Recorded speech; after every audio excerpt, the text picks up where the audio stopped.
Hello students, this is Mrs. Sonal Patil. In our last class, we had begun with the chapter 8, Human Health and Disease. We started with the introduction, then we have studied about the types of diseases. Later, we had begin with common bacterial disease, typhoid, pneumonia, and we ended up with common viral disease, that is common cold. Today we will begin with the first disease, that is malaria. Causative organism for malaria is Plasmodium. It is a tiny protozoan. Different species of Plasmodium like Plasmodium vivax, Plasmodium malaria and Plasmodium falciparum are responsible for different types of malaria. Of these, malignant malaria is caused by Plasmodium falciparum, is the most serious one and can be fatal. Coming to the life cycle of Plasmodium, the life cycle of malarial parasite requires two hosts, namely female Anopheles mosquitoes and humans. Mosquito is the primary or definitive host, while man is the secondary or intermediate host. So this malarial parasite requires two hosts, that is female Anopheles mosquitoes and the man is the secondary host. Plasmodium enters the human body as sporozoites, that is infectious form, through the bite of infected female Anopheles mosquito. The parasites initially multiply within the liver cells and then attack the red blood cells, resulting in their rupture. The rupture of RBCs is associated with release of a toxic substance, hemozoin, which is responsible for chill and high fever recurring for 3 to 4 days. Very important question for 1 mark. Hemozoin will be asked, which is responsible for chill and high fever causing during malaria. It is occurring because for the about 3 to 4 days. When a female Anopheles mosquito bites an infected person, these parasites enter the mosquito's body and undergo further development. The parasites multiply within them to form sporozoites that are stored in their salivary glands, where they are ready to pass into human bloodstream during mosquito's next bite. Thus, the entire cycle is repeated. So, this is life cycle of the parasite. Remember, very important question this is. Even the diagrammatic form also will be asked. So, stages in the life cycle of Plasmodium are being shown here.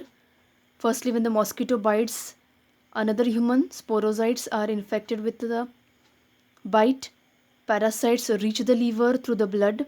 The parasite reproduces asexually in the liver cells, bursting the cells and releasing into the blood.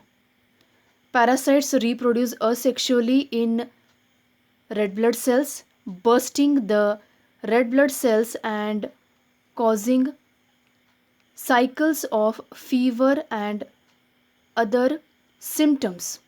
Released parasites infect new red blood cells. Next, they have shown the sexual stages developed in the gametocytes, which develop in the red blood cells. These gametocytes, again the female mosquito takes up the gametocytes with the blood meal. Fertilization and development takes place in the mosquito's intestine. Mature infective stages escape from intestine and migrate to the mosquito's salivary glands. So this cycle is again repeated. So remember here the life cycle of Plasmodium. Remember, it is a causative organism. Here is Plasmodium. So life cycle, again important. Practice the life cycle with the description. Symptoms of this particular disease usually appear about 12 to 14 days after infection. They range from abdominal pain, chills and sweat, headache, high fevers, muscle aches and poor appetite. People infected with Plasmodium falciparum may have anemia caused by destruction of infected red blood cells, extreme tiredness, delirium, unconsciousness, convulsions, and coma. Kidney failure and pulmonary odemia are also the symptoms of this particular disease. Now, pulmonary odemia, it is a serious condition where fluid builds up in the lungs, which can lead to severe breathing problems. That is pulmonary odemia. So these are the symptoms of the disease, that is malaria. Coming to the next disease is amoebiasis. It is a common infection occurring in gastrointestinal tract of humans. Causative agent for this disease is Entamoeba histolytica. It is a protozoan parasite. Infection occurs when a person takes food and water contaminated with cyst of Entamoeba transmitted by flies from the feces of infected person. Here the spelling mistake is made. It is feces, not faces. From the feces of infected person. So remember, causative organism here is Entamoeba histolytica, and the infection is occurring when the person takes food and water contaminated with the cyst of Entamoeba. Here again diagrammatically the same thing has been shown. So consumption of contaminated food and water ingested. Here I have shown invasive form, lumen dwelling form, trophozoites in the colon, and the cysts are passed in the feces contaminated with water, contaminating water and food. So that is amoebiasis. Symptoms of amoebiasis may range from mild to severe, but in some cases the condition can be asymptomatic, where no symptoms are felt at all. Symptoms are vomiting, which indicates severe infection in the gastrointestinal tract, diarrhea with specks of mucus and blood. Severe cases show bloody stools, abdominal pain and cramps, fever and rectal pain during bowel movement. So these are the symptoms of amoebiasis. Remember again, the causative agent is over here is nothing but Entamoeba histolytica. Remember the symptoms also for the disease, that is amoebiasis. Coming to the next disease is ascariasis. It is a common helminth disease. Globally, it is the most common human infection caused by nematodes. It occurs most often in areas with poor sanitation and or crowded living conditions. Here the causative agent is roundworm, that is Ascaris lumbricoides. It is more common in children. Children are more susceptible to this particular disease. This Ascaris is nothing but, I told you, it is a roundworm. It is the most common roundworm form in the small intestine of man in all parts of the world. Their transmission is through orophycal route. When food infested with egg containing the embryos is swallowed. Children are particularly susceptible to ascariasis because they tend to put things in their mouth and often have poor hygienic habits. Ascaris, as I told you, it is an intestinal endoparasite of man. Vectors for ascariasis are flies or cockroaches containing embryonated eggs of Ascaris contaminated with food or water. Coming to the symptoms of ascariasis, mild infection includes worms in stool and fever. Severe infections include abdominal distension, that is swelling of the abdomen, severe stomach or abdominal pain, and intestinal blockage. The most important measure of protection against ascariasis is the safe and sanitary disposal of human waste, which can transmit eggs. Areas of the world that use human feces as fertilizer must thoroughly cook all the foods or clean them with proper iodine solution, particularly the fruits and vegetables. Children who are adopted from developing nations are frequently screened for worms as a precautionary measure. Kids who live in underdeveloped areas of the world, they may be prescribed a preventive deworming medication. So these are symptoms of the disease, that is ascariasis. Here again the same thing has been shown. The first step, ingestion of ascaris eggs from feces. Eggs hatch in intestine, burrow through gut wall and migrate to the lungs via the blood. Larvae break into the alveoli and travel up trachea, where they are coughed up and swallowed. Larvae pass through the stomach into the intestines for a second time, where they become adult worms. So this is diagrammatically been shown, that is ascariasis. Important disease again. Coming to the next disease is elephantiasis. It is also called as filariasis. Again, very important from exam point of view. It is a rare disorder of the lymphatic system caused by a parasitic nematode transmitted by mosquitoes. It occurs commonly in tropical regions like India and Africa. Causative agent and for this particular disease is a nematode called as Wucheria bancrofti.